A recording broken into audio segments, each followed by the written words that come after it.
बिस्मिल्लाहिर्रहमानिर्रहीम अस्सलाम वालेकुम। मेरा नाम डॉक्टर एहसन है और आज हम जानेंगे थर्मो रेगुलेशन के बारे में। Okay, so thermo means heat and regulation means maintenance. So ये बेसिकली एक प्रोसेस होता है जिसमें क्या होता है कि बॉडी जो है ना वो अपना नॉर्मल बॉडी टेम्परेचर जो है ना उसको मेंटेन रखती है। ठीक है, सो जो मेंटेनेंस होती है ना नॉर्मल बॉडी टेम्परेचर की, उसे ही हम थर्मो रेगुलेशन कहते हैं। Okay, and this thermo regulation this is also the element of the homeostasis. ठीक है, सो होम्योस्टेसिस के कौन कौन से एलिमेंट्स हैं हमारे पास? ऑस्मो रेगुलेशन है, एक्सक्रीशन है, ठीक है, and this is the thermo regulation. Okay, so thermo regulation this is also the part of homeostasis and it keeps the body temperature of an organism up to suitable limit independent of the external environmental temperature। ठीक है, so suppose कीजिए अगर हम human body temperature का जो human normal body temperature जो है ना डेट इज 37 डिग्री सेल्सियस। ठीक है, सो अब बाहर चाहे कितना भी टेम्परेचर क्यों ना हो, ठीक है, बाहर चाहे -10 डिग्री सेल्सियस वाली सर्दी क्यों ना हो या -50 डिग्री सेल्सियस वाली गर्मी ही क्यों ना हो, ठीक है, लेकिन हमारे बॉडी के अंदर 37 डिग्री सेल्सियस वाला टेम्परेचर ही मेंटेन होगा। ठीक है, सो भले चाहे एक्सटर्नल एनवायरमेंटल टेम्परेचर कोई भी हो, हमारे बॉडी के अंदर बेसिकली जो नॉर्मल बॉडी टेम्परेचर है ना डेट इज 37 डिग्री सेल्सियस। ठीक है, बिकॉज इस टेम्परेचर के बगैर हमारी बॉडी जो है ना वो सर्वाइव नहीं कर पाएगी। तो हमारे सर्वाइवल के लिए जो हमारा नॉर्मल बॉडी टेम्परेचर होना लाजमी है that is the 37 degree Celsius. Okay, it is all about keeping the stability of the thermal energy expenses in the body. ठीक है, देखिए जब भी सर्दियां होती हैं तो हम क्या करते हैं, ज़्यादा से ज़्यादा प्रोटीन डाइट लेते हैं। ठीक है, प्रोटीन डाइट यानी कि हम क्या करते हैं, ज़्यादा से ज़्यादा गोश्त का इस्तेमाल करते हैं, ज़्यादा से ज़्यादा चिकन का इस्तेमाल करते हैं। उसका रीज़न ये है कि इन्हीं गोश्त और चिकन के अंदर ज़्यादा से ज़्यादा प्रोटीन्स होती हैं। ठीक है, और जब ये प्रोटीन्स हमारे बॉडी के अंदर जाती हैं तो ये प्रोटीन्स टूटती हैं और उनसे हमें एटीपी मिलती है। ठीक है, तो सर्दी के अंदर क्या होता है कि ज़्यादा से ज़्यादा हमारे जो मसल्स होते हैं ना वो कॉन्ट्रैक्ट होते हैं। ठीक है, आपने ये देखा होगा हमें शिवरिंग होती है। ठीक है, यानी कि हम कपकपाते हैं। सो शिवरिंग में क्या होता है, खास करके जो हमारे मुंह के जो मसल्स हैं ना वो बेसिकली कॉन्ट्रैक्टेड होते हैं। ठीक है ना, कॉन्ट्रैक्ट कर रहे होते हैं, रिलैक्स कर रहे होते हैं, जिसकी वजह से ज़्यादा एटीपी जो है ना वो टूट रही होती है और ज़्यादा से ज़्यादा हीट जो है ना वो बन रही होती है। ठीक है, और हमें पता है सर्दियों के मौसम में अब चूंकि बाहर वाला टेम्परेचर थोड़ा सा कम है तो बॉडी क्या करेगी कि अपने बॉडी के अंदर एटीपी को तोड़ के हीट को जनरेट करवाएगी। ठीक है, ताकि इससे क्या हो कि जो हमारा नॉर्मल बॉडी टेम्परेचर जो है ना वो मेंटेन हो। ठीक है, देखिए अगर ऐसा नहीं होगा, सर्दियों के अंदर अगर ज़्यादा से ज़्यादा एटीपी नहीं टूटेंगी और हीट रिलीज नहीं होगी तो हमारा जो नॉर्मल बॉडी टेम्परेचर है ना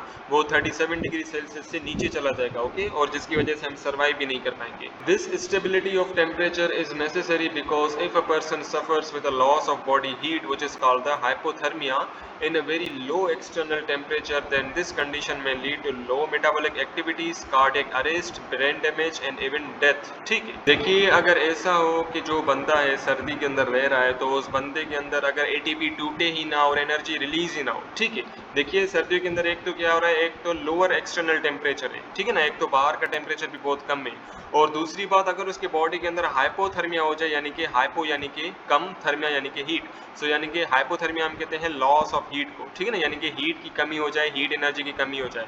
सो जब सर्दियों के अंदर उस बंदे के अंदर अगर हीट की प्रोडक्शन ही ना हो, एटीपी टूटे ही ना हो और हीट की प्रोडक्शन ही ना हो तो इससे क्या होता है, मुख्तलिफ डिजीजेज हो सकती हैं। ठीक है, जैसे कि कार्डियक अरेस्ट हो गया। ठीक है ना, कार्डियक अरेस्ट में क्या होता है, हमारा हार्ट जो है ना वो सही से काम नहीं करता, ब्रेन डैमेज हो सकता है, डेथ हो सकती है। ठीक है ना, और लो मेटाबॉलिक एक्टिविटीज़। ठीक है ना, मेटाबॉलिक एक्टिविटीज़ जो है ना हमारे बॉडी के अंदर, जैसे कि anabolic activities and catabolic activities जो कि नॉर्मली सेल के अंदर परफॉर्म हो रही होती हैं, तो हाइपोथर्मिया में क्या होगा कि बेसिकली वो जो एक्टिविटीज़ है ना वो भी परफॉर्म नहीं हो पाएंगी। ओके, तो क्या होता है कि सर्दियों के अंदर बेसिकली ज़्यादा से ज़्यादा एटीपी टूटती है। ठीक है ना, नॉर्मली एटीपी टूटती है और उससे हीट रिलीज होती है। ठीक है, और ये हीट रिलीज होना ज़रूरी है ताकि हमारा जो नॉर्मल बॉडी टेम्परेचर है वो मेंटेन रहे।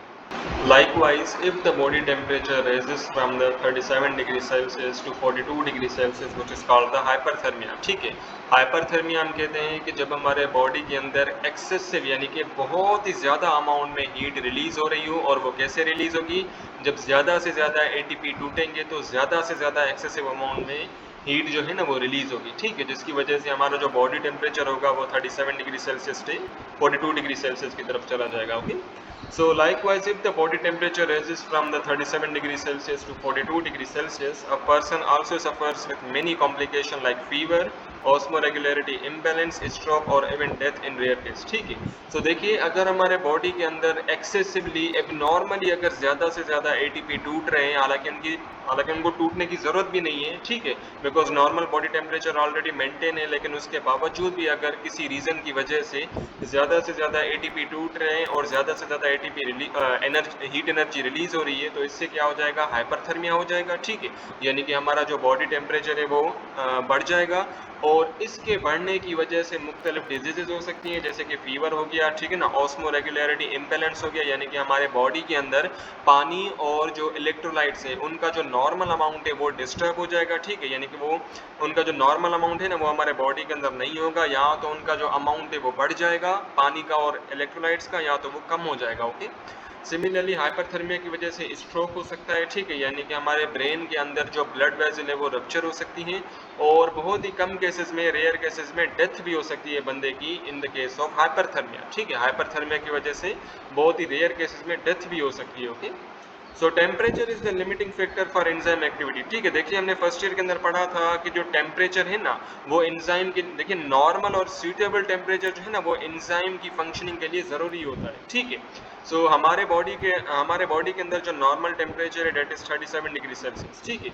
और हमारे बॉडी के अंदर जितने भी एंजाइम्स हैं उन तमाम को 37 डिग्री सेल्सियस वाला ही टेम्परेचर चाहिए होता है फॉर देयर नॉर्मल एक्टिविटी। ठीक है, और हमारे बॉडी के अंदर जितने भी मेटाबॉलिक रिएक्शंस हो रहे होते हैं वो एंजाइम की मौजूदगी में ही होते हैं। ठीक है ना, बगैर एंजाइम के कोई भी रिएक्शन नहीं होता। ओके, सो क्या होता है कि अगर हमारे बॉडी टेम्परेचर 37 से 42 डिग्री सेल्सियस की तरफ चला जाएगा तो हमारे बॉडी के अंदर जितने भी एंजाइम्स हैं वो सही से काम नहीं करेंगे। ठीक है, जब सही से काम नहीं करेंगे तो मेटाबॉलिक एक्टिविटी डिस्टर्ब हो जाएगी। ठीक है, so body metabolism depend upon the enzymes and changes in temperature affect the working of enzymes which disturbs the metabolic activity. वही बात की हुई है कि हमारे बॉडी के अंदर जितने भी मेटाबॉलिक एक्टिविटीज़ हो रही होती हैं वो एंजाइम की मौजूदगी में होती हैं और एंजाइम को सही से काम करने के लिए नॉर्मल टेम्परेचर और सूटेबल टेम्परेचर चाहिए होता है हमारे बॉडी के अंदर, और वो टेम्परेचर कौन सा है, 37 degree Celsius.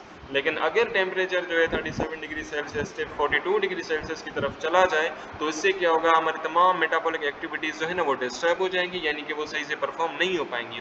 Now let's talk about the animal classification on the basis of the thermoregulation. ठीक है, सो कुछ एनिमल्स ऐसे होते हैं कि उनका जो बॉडी टेम्परेचर होता है ना वो एनवायरनमेंट के टेम्परेचर के साथ बिल्कुल सेम होता है। ठीक है, सपोज यहाँ पे कोई लिजर्ड है, ठीक है ना, कोई छिपकली है, अब छिपकली का जो बॉडी टेम्परेचर है ना वो एग्जैक्टली सेम होगा as the temperature of the environment. ठीक है, सपोज कीजिए एनवायरनमेंट के अंदर टेम्परेचर है 37 डिग्री सेल्सियस सपोज, तो लिजर्ड की बॉडी के अंदर जो टेम्परेचर होगा ना वो भी 37 डिग्री सेल्सियस ही होगा। ठीक है, सिमिलरली अगर एनवायरनमेंट का टेम्परेचर है 50 डिग्री सेल्सियस तो लिजर्ड की बॉडी के अंदर जो टेम्परेचर होगा ना that would be also 50 degree Celsius. ठीक है, तो एनवायरनमेंट के हिसाब से अगर बॉडी टेम्परेचर जो है एनवायरनमेंट के हिसाब से हो तो उन एनिमल्स को हम कहेंगे एक्टोथर्म्स या उन्हें हम पोइक्लोथर्म्स कहेंगे। ठीक है, so animals are classified on the basis of their capability to maintain the body by utilising different heat sources. ठीक है, सो हमने एनिमल्स को क्लासिफाई किया है कि उनका जो बॉडी टेम्परेचर है वो मेंटेन कैसे होता है। ठीक है,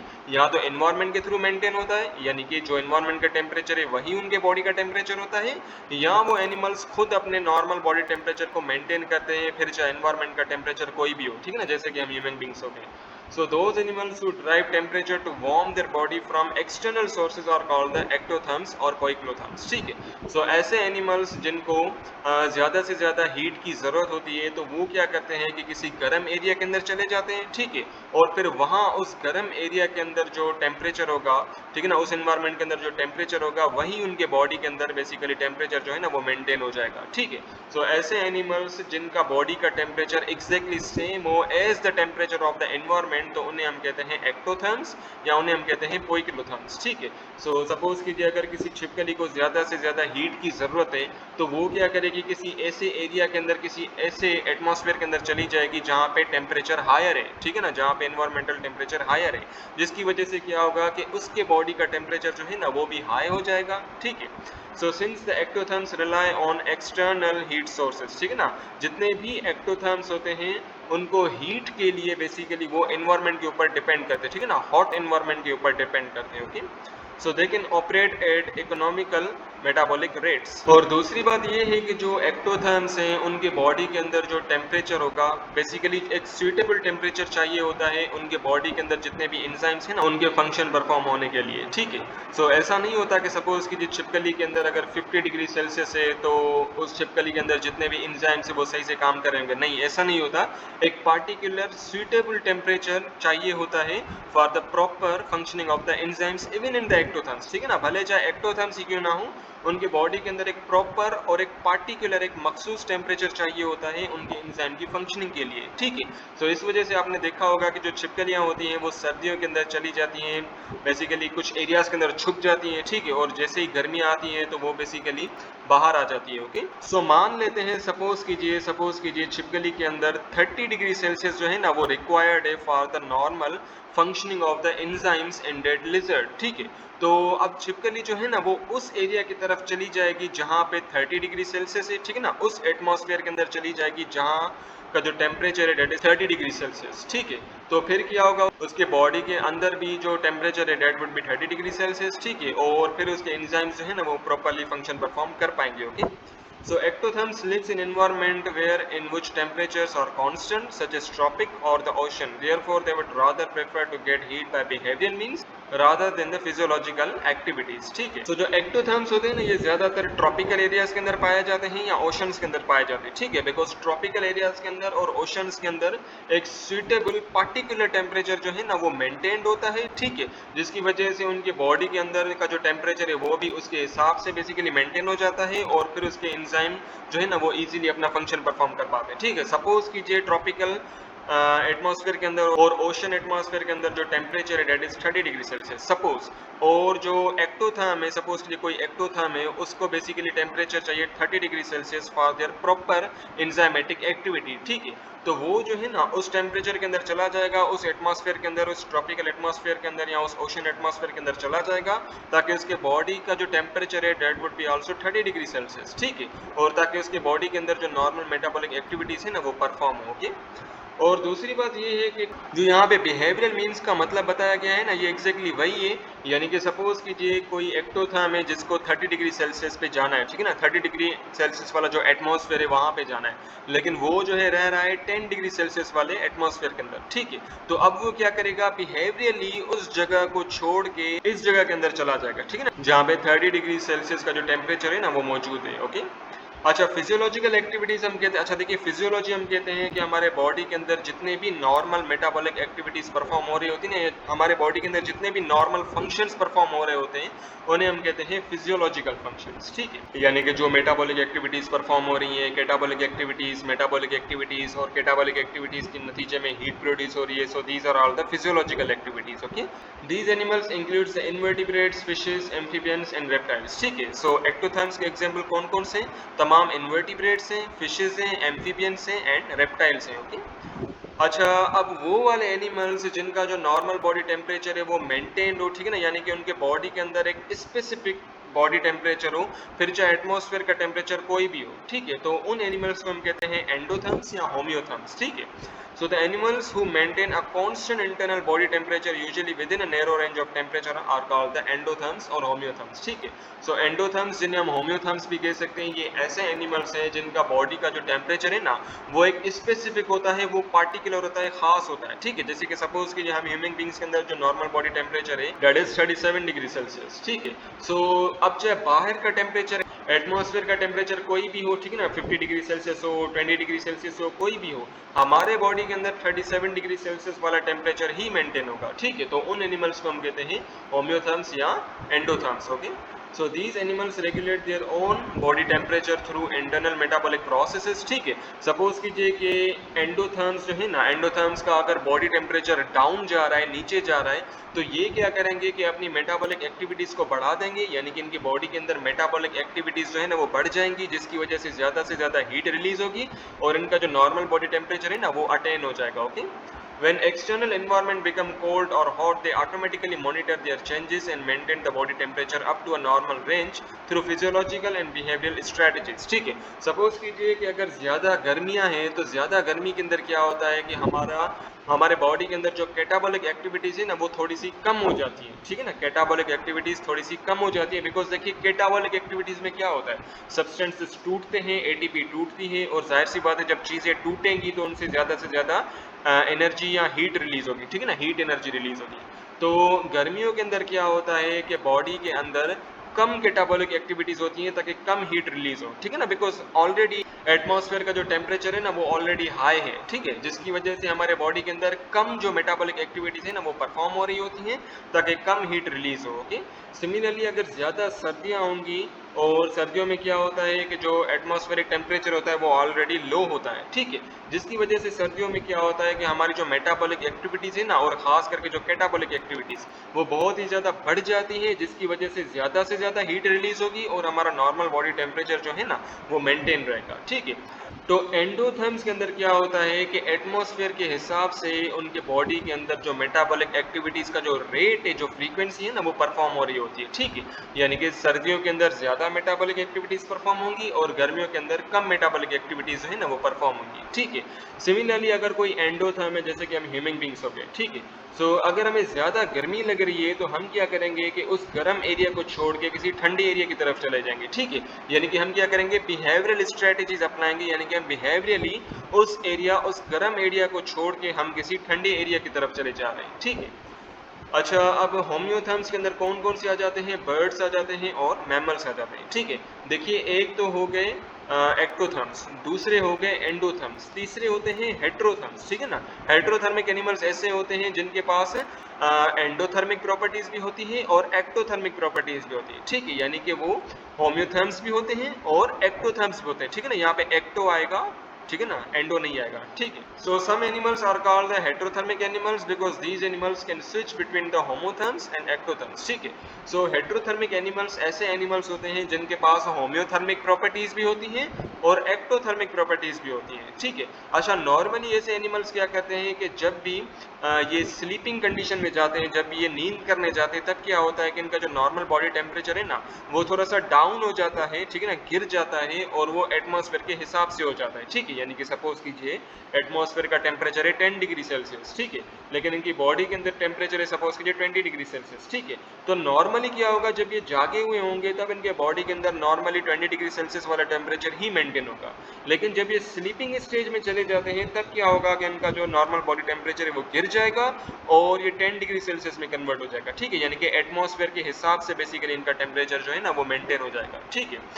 सो these changes in strategies typically occur on a daily basis or an annual basis, ठीक है। अब बेसिकली क्या होता है कि ये जो एनिमल्स होते हैं ना, हेट्रोथर्मिक एनिमल्स, कुछ हेट्रोथर्मिक एनिमल्स जो वो टॉर्पर प्रोसेस जो है ना वो परफॉर्म कर रहे होते हैं, और कुछ एनिमल्स जो है ना वो हाइबरनेट कर लेते हैं, ठीक है।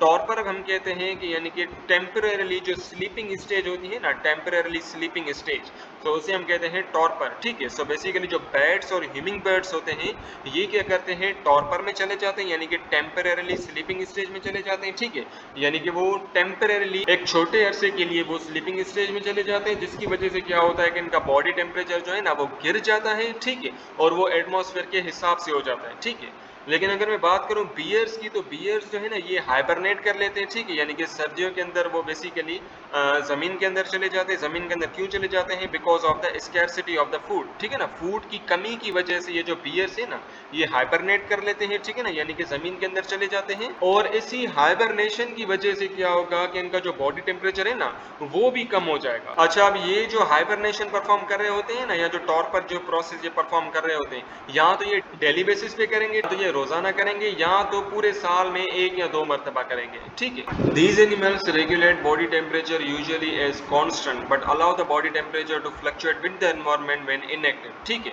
सो देखिए इनके अंदर नॉर्मली जो हेट्रोथर्म्स हैं उनके अंदर जो बॉडी टेम्परेचर है ना वो मेंटेन रहता है, कांस्टेंट रहता है, ठीक है, यानी कि इनके बॉडी के अंदर जो टेम्परेचर है सपोज 30 डिग्री सेल्सियस है, तो बाहर का इन्वायरमेंटल टेम्परेचर कोई भी हो, चाहे 40 डिग्री सेल्सियस हो या 50 डिग्री सेल्सियस हो, इनके बॉडी के अंदर जो टेम्परेचर है ना वो 30 डिग्री सेल्सियस वाला ही मेंटेन होगा, ठीक है।